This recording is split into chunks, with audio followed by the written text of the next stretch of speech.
Hey everybody, Nick Espinoza, your Chief Security Fanatic here, and today we are talking about text messaging, or SMS text messaging as it's known, because that's typically vulnerable, but there's an app out there on the Google Play Store that is getting 100 million of you who have installed it hit, and this is a very serious problem. This is coming from a lot of different sources out there. It's called Go SMS Pro, and we're talking about The Verge and TechCrunch and others reporting on this. Now, this messaging app, which I mentioned has 100 million installs, basically has a massive security flaw that potentially allows people to access the sensitive content you've sent using this app. And even though the app maker was informed about this months ago, they haven't made any updates to the platform to actually fix what is going on. Now, to give you an idea of just how much this app is leaking information, this is what TechCrunch said, and I quote, "In viewing just a few dozen links, we found a person's phone number, a screenshot of a bank transfer, an order confirmation including someone's home address, an arrest record, and far more explicit photos than we were expecting, to be quite honest." And this is according to their reporter, Zach Whitaker. That's obviously not good. And so here's what's going on exactly with this. Go SMS Pro uploads every media file you send to the internet and makes those files accessible basically via a web link or URL. And this is according to a report from TrustWave. When you send a message with media via Go SMS Pro, such as a photo or a video, anything like that, the app uploads the content to its own servers, creates a URL link that points to it, and then sends that URL to a recipient. If the recipient has Go SMS Pro, the content appears directly in the message, but the app still uploads the file and still creates a publicly accessible link to the internet. So basically anybody can go to this link and just see it.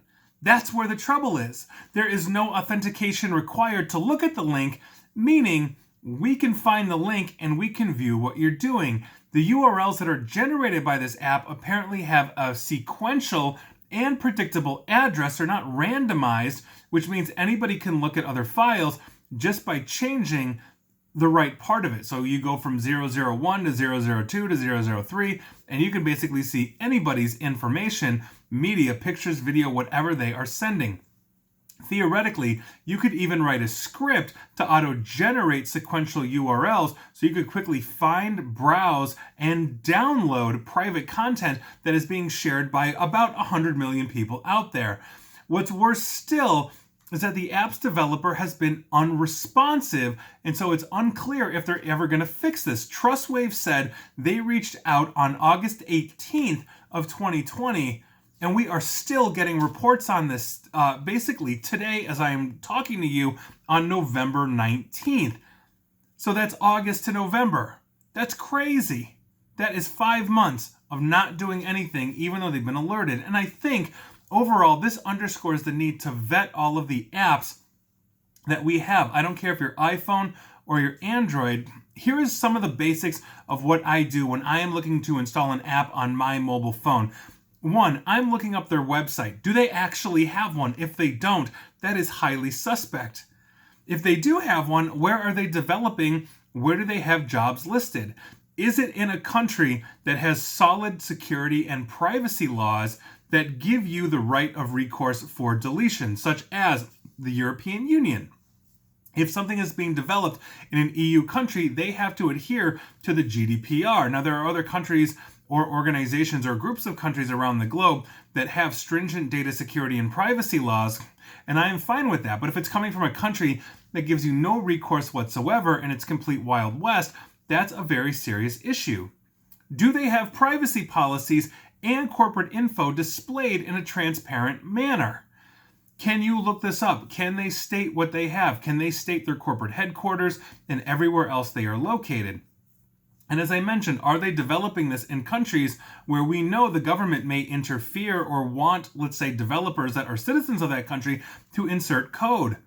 That's something I just will simply not install into my phone. Now, I looked up this company that basically the Play Store says owns this app that I'm talking about, this Go SMS Pro, and that company or that developer is known as, and I quote, Best Free Video Editor and Video Maker Dev. That's what they call themselves on Google. They have a plethora of apps that I assume have other vulnerabilities. But when I actually Googled them, the only thing that came up for them was Android APK sites, meaning third-party sites where you can basically download apps for your Android and install them into your Android phone, providing you basically remove the block, which you can literally do in settings that says only download from Google Play, allow download from third parties. But I couldn't find anything about the company or the developer. Only about 3 pages or so worth of Google results came up when I Googled this with quotes, but none of it was corporate information. That is a huge red flag for me. I would never install this into my phone. And that's the problem that we have here, and it speaks to the greater issue that we have with our population. Verification of app publishers.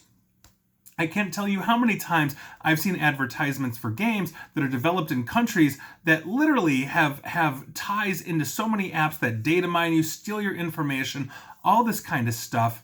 Why wouldn't you be looking this stuff up?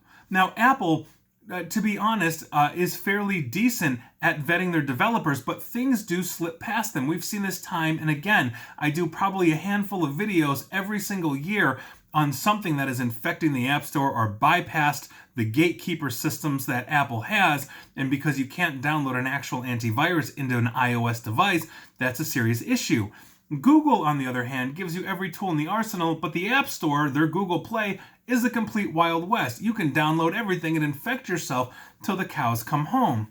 So while I think there are more defensive options for a Google phone, that also means we need to educate our population on how to spot a suspicious or bad app. This is something I talk about when I'm talking to students that would be downloading apps, and kids, they're going to see, oh, this looks like a really fun game. All my friends are playing it. I'm going to go ahead and download it. Well, yeah, but it's developed in a country that is literally just stealing all of your information, or rather has no data privacy laws that prevent an app developer from stealing your information. That would be the better way to say it.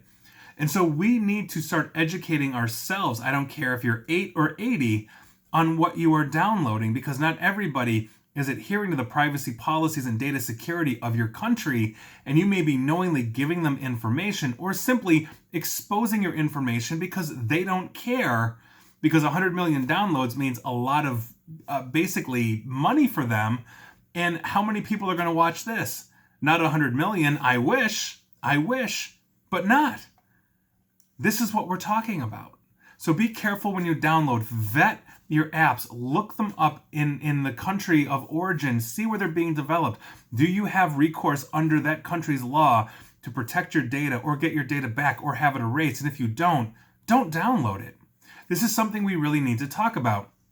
I vet every single app I put on my phone, whether it's a stupid game or a productivity app or anything in between, and you should be doing the same thing, and especially for your kids. This is something you should educate your kids about as well, and so that is your news of the day, and hopefully you're not running Go SMS Pro. It is garbage and awful, and delete it now.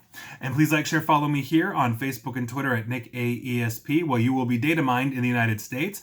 And as always, you can follow me on YouTube as well, where you will be data mined in the United States. And as always, also stay safe and stay online. Thanks, guys.